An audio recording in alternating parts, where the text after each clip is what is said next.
Mes bien-aimés dans le Seigneur, que la grâce et la paix de notre Seigneur et Sauveur Jésus-Christ soient avec vous tous. Amen. Nous bénissons le nom de notre Seigneur et Sauveur Jésus-Christ pour ce qu'il a fait pour nous. En notre faveur, nous qui étions des vils pécheurs, maintenant nous sommes des enfants de Dieu par le Saint-Esprit. Amen. Amen. Sans plus tarder, nous allons lire ensemble. Je vous demande de lire seulement le verset 36 et dans Jean 8, Jean le chapitre 8, le 8e chapitre, verset 36, ensemble. Si donc le Fils vous a franchi, vous serez réellement libre. Une fois encore. Si donc le Fils vous a franchi, vous serez réellement libre. Que l'Assemblée de Dieu dise. Amen. Amen. Merci, vous pouvez vous asseoir.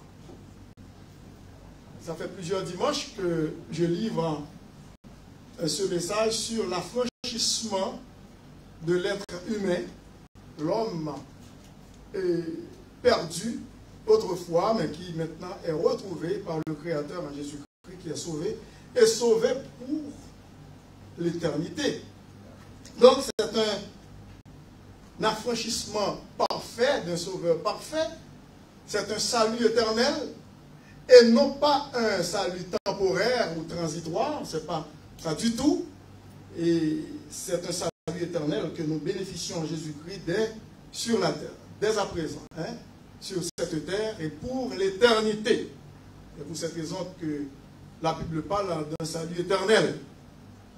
Il dit c'est un salut qui n'a pas de fin. Et si nous pouvons comprendre cela, ça va beaucoup plus loin parce que nous possédons par la grâce de Dieu la vie de Jésus-Christ dans notre vie. Et la vie de Dieu, la vie de Jésus-Christ, qui est de toute éternité. Il n'y a pas de commencement ni de fin. Amen. Amen. Si donc le Fils vous a franchi, vous serez réellement libre. Pendant les quelques dimanches que j'avais parlé sur ce sujet, ce beau sujet sur l'affranchissement, pour comprendre le contexte, j'avais commencé depuis au verset 12, où il est question du discours de Jésus-Christ à la foule. Les disciples étaient aussi là. Jésus leur parla de nouveau et dit, je suis la lumière du monde, celui qui me suit ne marchera pas dans les ténèbres, mais il aura la lumière de la vie. Donc, Jésus-Christ voulait faire comprendre aux gens de son temps qu'il est la lumière de la vie, la lumière du monde. Les gens étaient dans les ténèbres, ils vivaient dans les ténèbres, ils avaient besoin de la lumière véritable pour les éclairer. Mais cependant, lorsque nous regardons dans Jean chapitre 1er, on dit que les hommes préfèrent les ténèbres à la lumière. Ça c'est bizarre. Comment que l'homme préfère de vivre tout entier dans la nécessité spirituelle, morale et dans les ténèbres, alors que la lumière est là, la lumière est disponible. Il devait avoir un grand besoin de cette lumière. Jean-Baptiste l'a témoigné, il a dit que Jésus-Christ est la lumière, la véritable lumière, qui, en venant en ce monde, eh bien, éclaire tout homme. Mais cependant, les hommes préfèrent les ténèbres à la lumière. Et les pharisiens étaient là, le collège des anciens, des prêtres, ils étaient là, ils disaient au verset 13 là-dessus, les pharisiens lui dirent, tu rends témoignage de toi-même, ton témoignage n'est pas vrai. Alors d'après l'Ancien Testament, il faut avoir des témoins pour certifier, justifier un témoignage. Jésus-Christ a dit non. Et écoute, il dit que Jésus lui a répondu, quoi que je rende témoignage de moi-même, mon témoignage est vrai car je sais d'où je suis venu et où je vais. Mais vous, vous ne savez d'où je viens ni où je vais. Et lorsque nous continuons encore, d'après le contexte, et le verset 18, je rends témoin de moi-même et le Père qui m'a envoyé rend témoin de moi. Le verset 19, il lui dit donc, où est ton Père? Où est ton Père? D'ailleurs, ils ne connaissaient pas Jésus-Christ. Ils n'ont pas saisi l'enseignement de Jésus-Christ. Où est ton Père? Jésus répondit, vous ne connaissez ni moi ni mon Père. Si vous me connaissiez, vous connaîtriez aussi mon Père. Jésus dit ces paroles, enseignant dans le temple, au lieu où était le trésor, là où les gens venaient apporter leurs offrandes. Et personne ne le saisit, parce que son heure n'était pas encore venue. C'est très important, quand la Bible dit, personne ne pouvait saisir Jésus-Christ pour l'arrêter, pour le jeter en prison, pour faire quoi que ce soit avec lui, parce que son heure n'était pas encore venue. Parce qu'il a un temps pour cela. Ce n'est pas encore l'ordre de son Père. Il n'a pas encore donné l'autorisation d'arrêter Jésus. Et même lorsque ces gens, dans le jardin de Gethsémani, ont pu mettre la main sur Jésus, c'est Jésus-Christ lui-même qui s'est laissé arrêter. Jésus leur dit encore, je m'en vais et vous me chercherez et vous mourrez dans votre péché. Vous ne pouvez pas venir où je vais. Alors, laisse que les gens lui ont entendu dire, ils disent que peut-être il va se tuer, il va se suicider. Qu'est-ce que ça veut dire qu'on ne peut pas venir là où il est? Jésus-Christ dit au verset 23, et il leur dit, vous êtes d'en bas, moi je suis d'en haut. Vous êtes de ce monde, moi je ne suis pas de ce monde. Quel privilège pour nous lorsque Jésus-Christ dit que nous sommes dans le monde, nous ne sommes pas du monde. Nous qui sommes les enfants de Dieu. Il veut dire, nous avons ce même privilège que Jésus-Christ a. Et lorsque nous regardons le verset 30, comme Jésus parlait ainsi, plusieurs crurent en lui, on a expliqué cela dimanche, il y a beaucoup de gens qui professaient avoir cru en Jésus-Christ, qui disaient qu'ils sont des chrétiens, des chrétiennes, mais de non. De non. Pourquoi? Parce que ici, dans le verset 30, il a dit, comme Jésus parlait ainsi, parce que Jésus, écoute, il parlait, parce que c'était la parole faite chair, la parole vivante, la parole de Dieu. Quand il parlait, eh bien, c'est tout à fait normal, ça doit avoir un impact sur les gens. On se rappelle un jour, un événement qui s'était produit lorsque les autorités ecclésiastiques envoyaient les huissiers, les soldats, les policiers pour se saisir de Jésus-Christ, pour l'arrêter. Et puis lorsqu'ils sont arrivés, ils regardaient, Jésus-Christ était en train de discourir, de donner des discours, des messages, il parlait avec autorité. Au lieu de l'arrêter, les policiers sont retournés dans leur caserne, sont retournés voir leurs autorités. Et puis les autorités disent, mais qu'est-ce qui s'est passé? Vous n'êtes pas venu avec cet homme-là qui sème la confusion dans la société juive, dans le pays, parmi le peuple. Qu'est-ce que les soldats ont pu répondre? Jamais homme n'a parlé comme cet homme. Amen? Jamais. Ils ont été subjugués, ils ont été vraiment envoûtés par le discours de Jésus-Christ. Ils ont été frappés par cette doctrine. Donc, au verset 31, et il dit aux Juifs qui avaient cru en lui, écoutez bien, quand nous croyons en Jésus-Christ, on fait profession de l'accepter. Qu'est-ce que Jésus-Christ dit? Il dit, si vous demeurez dans ma parole, vous êtes vraiment quoi, mes disciples. C'est tout à fait non. Lorsque nous regardons dans Jean 15, Jésus-Christ dit, je suis le vrai cep, l'arbre de la vigne, et mon Père est quoi? Est le vigneron.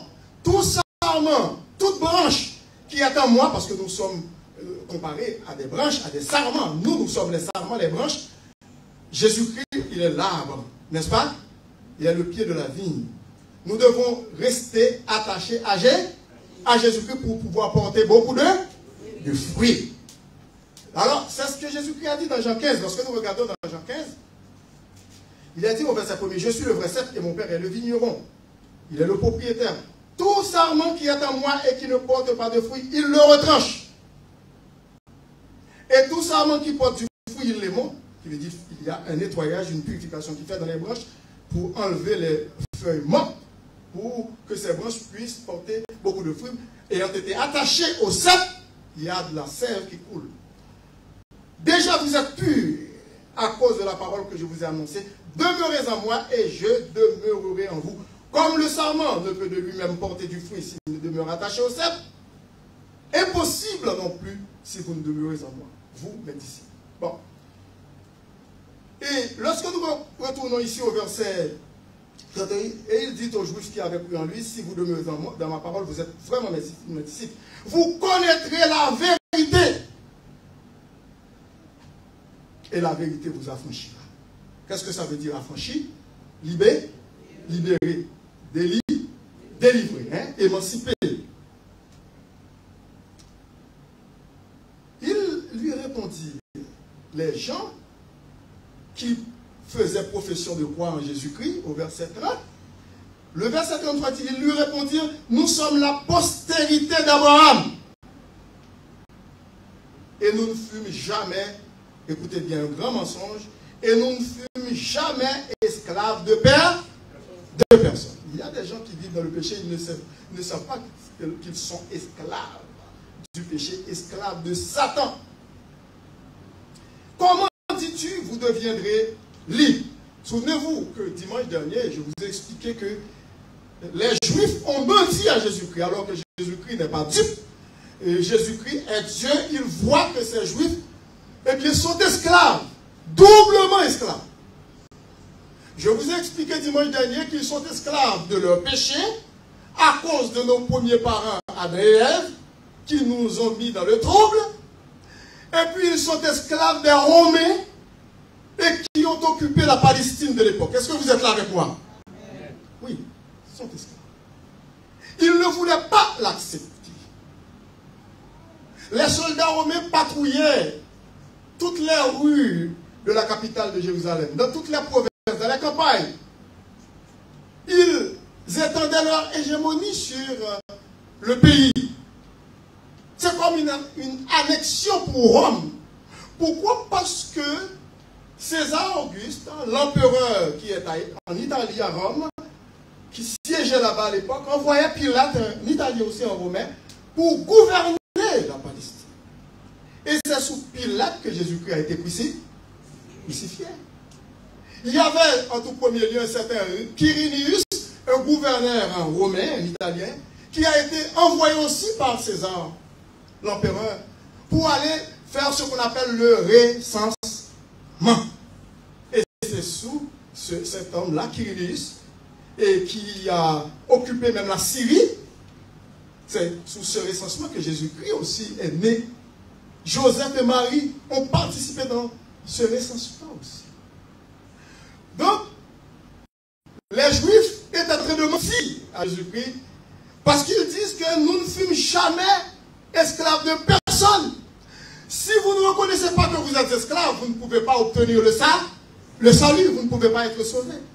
Les gens qui reconnaissent qu'ils ont péché contre Dieu, ce sont ces gens-là qui vont vraiment recevoir le salut. Est-ce que vous êtes là avec moi?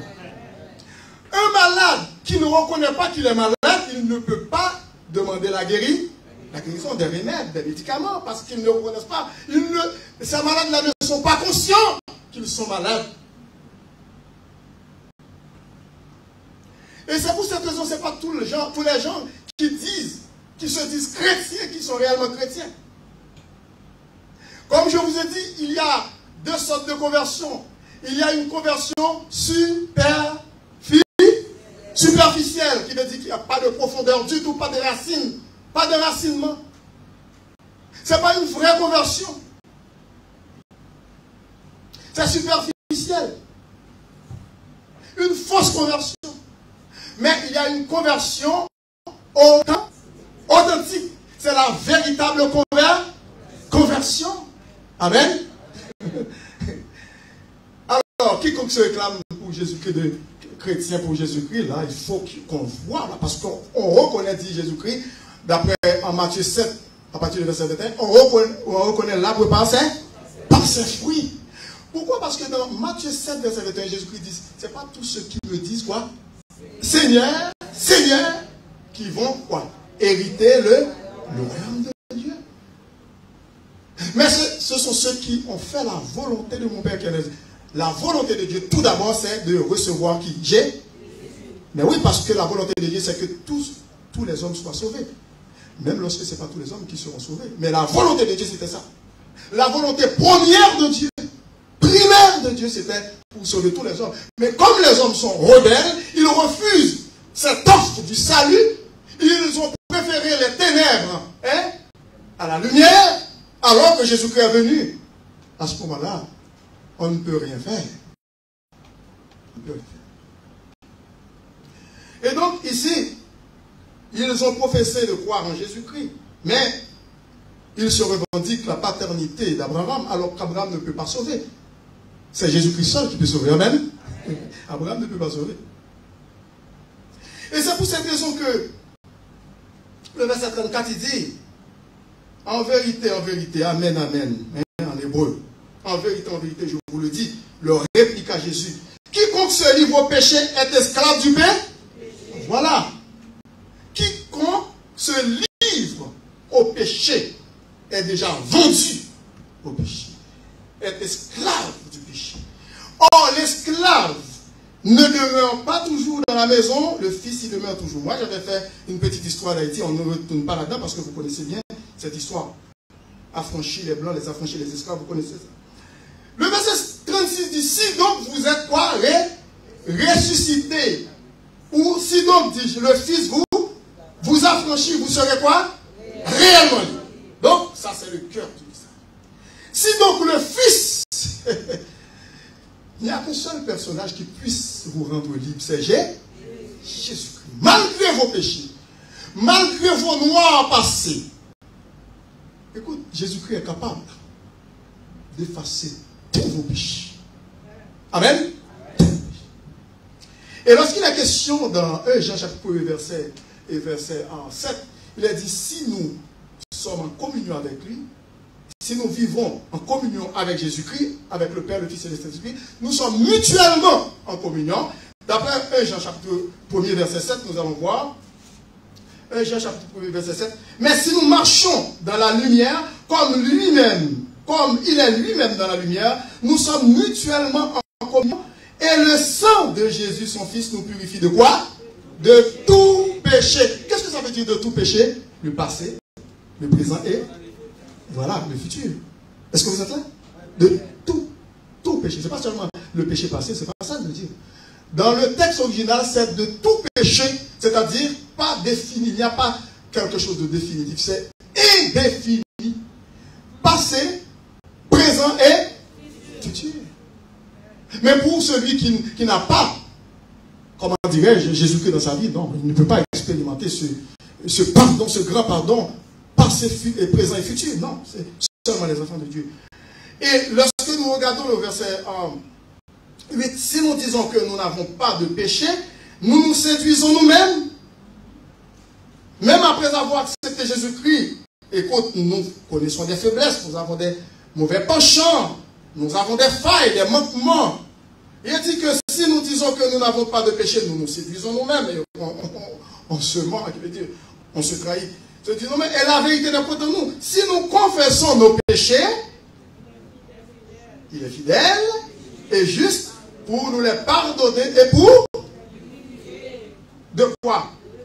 De toute iniquité. Pour nous purifier de toute iniquité, de tout. Passé, présent et... N'est-ce pas David qui disait, ne te souviens pas des fautes de ma jeunesse, ni de mes transgressions. Eh bien, s'il pouvait dire pour le passé, le présent aussi, et aussi le futur. Écoutez, il y a des gens qui sont tourmentés avec le passé. Il y a des chrétiens qui sont tourmentés, mais bien aimés, avec le passé. Ils regrettent leur cheminement. Écoutez bien, lorsque Dieu dit qu'il vous pardonne, il vous pardonne. Amen. Il vous pardonne. Il ne revient plus là-dessus parce que c'est Dieu qui vous pardonne. Le pardon de Dieu, c'est un pardon éternel. Les problèmes du passé ou sentiments de culpabilité, il faut les jeter en arrière de soi. On n'a plus besoin. Il ne faut jamais revenir là-dessus. Pourquoi? Parce que ça fait l'affaire de Satan. Satan est en train de rire de nous lorsque nous pensons à nos mauvais passés, à nos sombres passés. Il y a des personnages dans la Bible que Dieu a pardonné, qui ont été affranchis. Lorsque nous pensons à Zachée, un collecteur d'impôts, un traître aux yeux de ses compatriotes les Juifs, parce qu'il travaillait au compte des Romains, il était un collecteur d'impôts, c'est-à-dire un péageur, un publicain, parce qu'un homme de public, qui collectait des impôts, des taxes sur le dos de ses frères, les Juifs, pour envoyer où? À Rome. C'est comme si les Américains envahissaient Haïti, et puis les Américains, le gouvernement américain prend un Haïtien pour mettre sur un bureau de péage pour ramasser des impôts, des taxes sur nos dos, les Haïtiens, pour envoyer où? Aux États-Unis. C'est ce que Zachée faisait. C'est ce que Matthieu, qui était devenu le disciple de Jésus, faisait. On ne sait pas comment l'accueil de Matthieu, qui s'appelait aussi Lévi, Zachée n'était pas disciple, mais il était disciple tout simplement de Jésus-Christ, mais il n'était pas parmi les 12. Alors, on ne sait pas quel accueil qui a été réservé à Matthieu lorsqu'il faisait son apparition dans le cortège apostolique parmi les disciples. Peut-être qu'il y avait des groignes, des gens qui murmuraient. Pierre était un homme impulsif, colérique. On ne sait pas on ne sait pas qu'est-ce qui s'est passé. Il a fallu à Jésus-Christ pour faire le moral de ces gens, bon discours pour expliquer, écoute, le fils prodigue, pour expliquer beaucoup de choses, que vous non plus, vous les disciples, vous n'avez pas mérité ce salut. Est-ce que vous êtes là? Zachée a été transformé, il était un voleur. Il ne se contentait pas tout simplement de son salaire. Que les Romains disent, écoute, les Romains disent, c'est tel ou tel salaire que vous devez recevoir de la part des Juifs, vos compatriotes. Il faisait des extorsions, il grossissait. Ces gens-là, par exemple, Zachée, son salaire, comme on disait, je ne sais pas si Aristote ou des gens, des escrocs, qui prenaient plus d'avantages sur des gens. Il ne se contentait pas de son salaire, mais il profitait pour faire payer plus à ses compatriotes. Pour qu'une balance d'argent reste dans sa poche et puis l'autre envoie à Rome. Envoyé à Rome. C'est pour cette raison que Zachée pouvait dire, Seigneur, je sais que je suis un voleur. J'ai volé mes compatriotes. Alors je suis prêt à rembourser. Amen. Pour faire amende honorable. Je suis prêt à remettre tout ce que j'ai volé. Il était devenu riche. Il était boudé par les Juifs. Il n'était pas aimé. Matthieu non plus. Zachée a été transformé. Et Jésus a dit, ah mais, écoute, le salut est entré chez toi, Zachée. Amen. Aujourd'hui. Et au Marie-Madeleine. Ah, Marie-Madeleine. Vous connaissez Marie-Madeleine? Lorsque j'étais jeune garçon en Haïti, au secondaire, même pas au secondaire, au primaire. Et puis, j'aimais aller au cinéma. Il y avait un film qui disait Marie-Madeleine, la pécheresse. La pécheresse. La pécheresse. Au superlatif. Marie-Madeleine était une pécheresse. Vous connaissez bien sa vie, Marie-Madeleine. C'était pas un ange. Marie-Madeleine a été transformée. Elle a été changée. Elle était au pied de la croix de Jésus. Amen. Elle a vu mourir le Sauveur sur la croix. Marie-Madeleine, sa vie a été transformée complètement. Écoutez, le larron, parce qu'il y en avait deux. Écoutez, on peut être sauvé au dernier moment, mais on ne sait pas quand. Parce qu'on n'a pas, comment dirais-je, on n'a pas le droit sur notre vie, on n'a pas, comment dirais-je, le pouvoir sur notre vie. C'est pour cette raison qu'il y a des gens qui disent, ah, mais Dieu peut sauver de peut-être à 90, 91, 90 ans.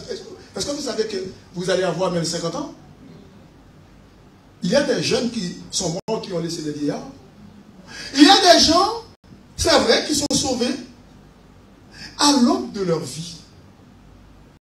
Au printemps de leur vie. Mais il y a des gens qui sont sauvés au crépuscule de leur vie. Pendant que leur vie couche avec le soleil, c'est-à-dire les vieillards. Mais Jésus-Christ seul sait qui. On ne sait pas.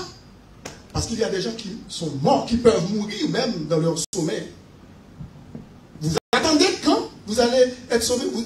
Est-ce que c'est vous qui décidez quel jour pour être sauvé?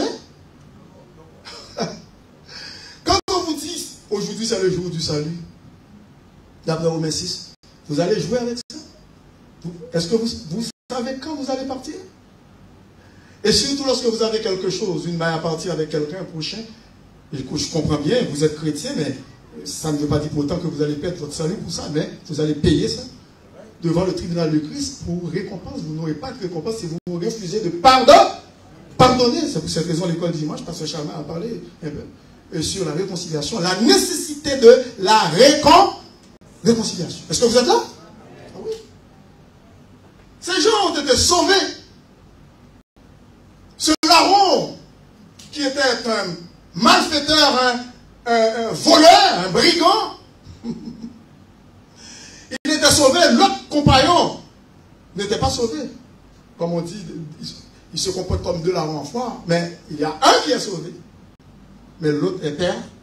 Vous pouvez avoir un ami, vous êtes deux amis, vous êtes sauvés, l'autre est perdu. On ne sait pas pourquoi. Vous ne dites pas jour après jour, béni soit l'Éternel, parce que vous êtes sauvés, vous avez été choisis. Comment se fait-il que, écoute, nous avons les mêmes oreilles, nous avons les mêmes yeux, écoute, nous pouvons entendre le message de l'Évangile, on est venu dans une campagne d'évangélisation, dans un mouvement évangélique, on entend tous le message du salut. Comment se fait-il qu'un est poussé par le Saint-Esprit pour accepter Christ, l'autre, le retour? Il ne veut rien savoir. Pourquoi? Écoute, on ne sait pas. Dans l'éternité, on va demander à Jésus-Christ, mais comment se fait-il que c'est moi que tu as choisi? Il paraît que c'est à Jésus que j'ai constaté durant ma vie que mon ami avait un meilleur comportement. C'est un moraliste que moi. Il avait une bonne vie. Un bon garçon. Comment se fait-il que c'est moi qui étais un brigand? Moi qui étais un voleur, un menteur, un trompeur. Comment se fait-il que c'est moi qui tu as sauvé, mais comment se fait-il que lui ne m'a pas sauvé? Mais écoute, ça, ce n'est pas mon problème. Est-ce que vous êtes là? Dieu est souverain. Il fait ce qu'il veut. On ne sait pas pourquoi. Mais cependant, personne ne mérite d'être sauvé. Personne.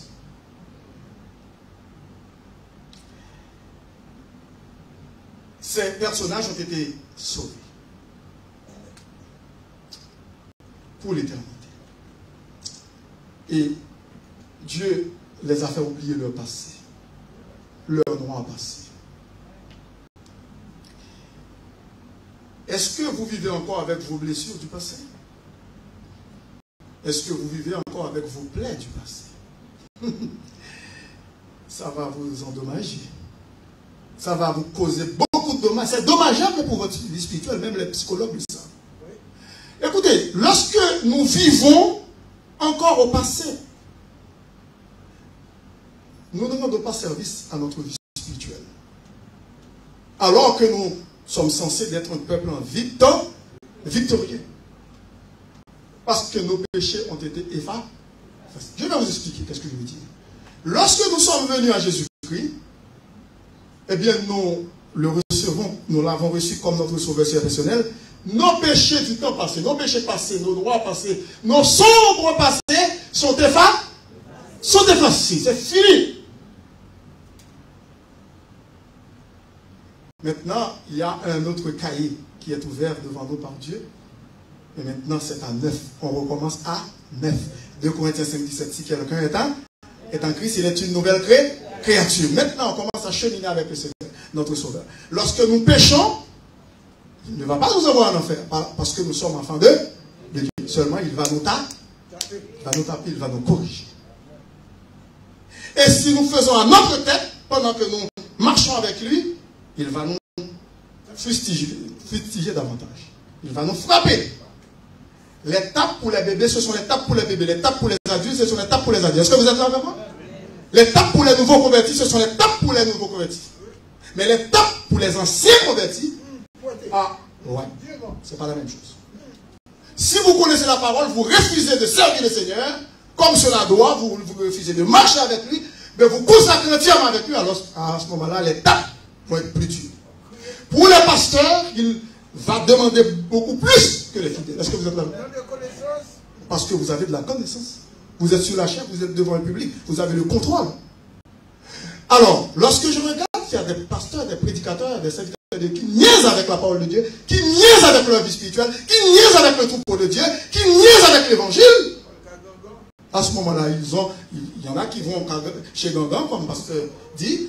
Il y en a qui font, comment dirais-je, qui sont dans la franc-maçonnerie, les maçons-loges, pour faire grossir le nombre de fidèles, pour acheter de grandes bâtisses. À ce moment-là, je peux dire, ça d'ailleurs, ce ne sont pas des pasteurs.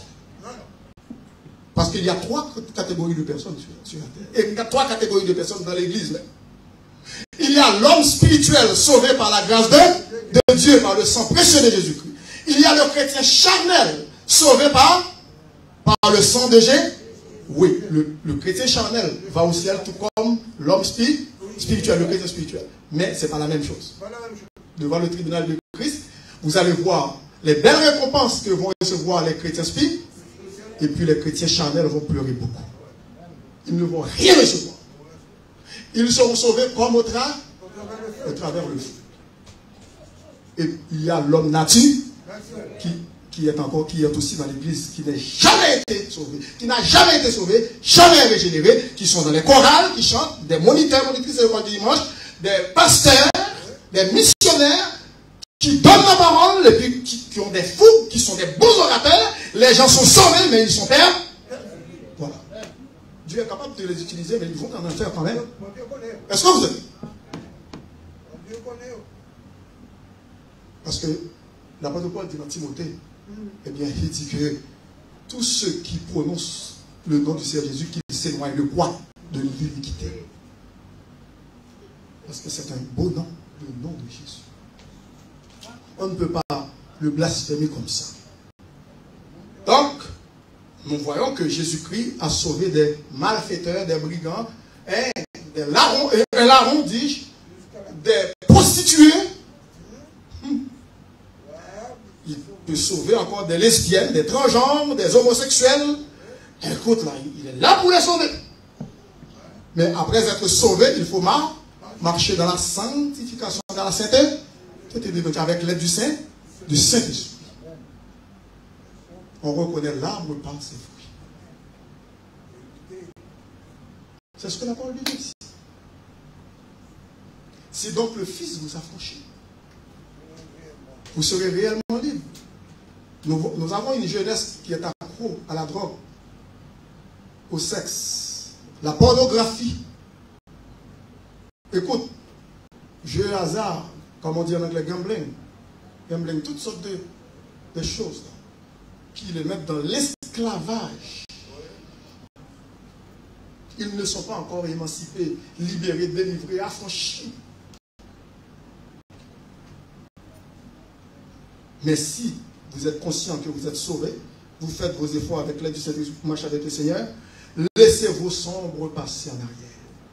Faites confiance à Dieu. Vous savez bien, il y a des gens qui disent tout le temps, je n'aurais pas dû faire cela. Je n'aurais pas dû ou aller à tel endroit, à telle place. Il y a des gens qui disent tout le temps, je n'aurais pas dû dire ou parler ainsi. Mais je vais vous poser la question. Quand est-ce que ce sentiment de culpabilité, quand est-ce que ce sentiment va partir? Parce que Jésus-Christ nous a sauvés pour l'éternité. Vous savez bien qu'il y a des parents, même chez les chrétiens, qui disent, mes enfants sont en train de payer pour le mal que j'ai fait. C'est faux. C'est pas vrai. C'est un grand mensonge de Satan. Parce que lorsque nous regardons dans Isaïe, aussi dans Ézéchiel, il est dit, lorsque nous regardons le texte, bien, il y a un texte qui parle de ça aussi. Je vais vous citer ce texte. Et il est dit dans Jérémie chapitre 31. Pas d'Isaïe, dans Jérémie 31, verset 29 et 30. Lorsque nous regardons dans Jérémie 30 et 29, et 31 plutôt, verset 29, 31, 29. Écoutez ça, ce qu'il a dit.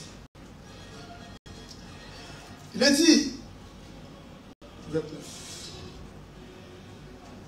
En ces jours-là, on ne dira plus les pères ont mangé des raisins verts et les dents des enfants en ont été agacées. Verset 30. Mais chacun mourra pour sa propre iniquité. Tout homme qui mangera des raisins verts, ses dents en seront agacées. C'est symbolique, c'est parabolique. Et lorsque nous regardons aussi dans Ézéchiel, chapitre 18, verset 1 à 4. Ézéchiel, chapitre 18, verset 1 à 4. La parole de l'Éternel me fit adresser en ces mots. Pourquoi dites-vous ce proverbe dans le pays d'Israël? Les pères ont mangé des raisins verts et les dents des enfants en ont été agacés. Je suis vivant, dit le Seigneur. L'Éternel, vous n'aurez plus lieu de dire ce proverbe en Israël. Voici, toutes les âmes sont à moi. L'âme du Fils comme l'âme du Père. L'une et l'autre sont à moi. L'âme qui pêche, c'est... Vous êtes responsable devant Dieu. Écoute, ne dites pas que oh, c'est parce que mes parents ont péché, moi j'ai ri. Non, c'est pas vrai. C'est vrai que nous sommes nés dans le péché par rapport à Adam et Ève. Mais n'accusez pas votre père ou vos parents immédiats. Là. Ça n'a pas de sens. Chacun de nous, nous avons à répondre devant Dieu. Nous sommes responsables devant Dieu. Si donc le Fils vous affranchit, vous serez quoi? Réellement libre. Libre de toute entrave. C'est vrai, nous sommes environnés de péché. Nous sommes enlacés si facilement par le péché qui nous entoure. Mais nous pouvons connaître la victoire en Jésus-Christ. Parce que le sang de Jésus-Christ, son Fils, nous purifie de tout péché. Et il nous accorde la victoire sur le péché, sur toutes ces formes, sur le diable, sur le monde et sur la chair. Que le Seigneur vous dise.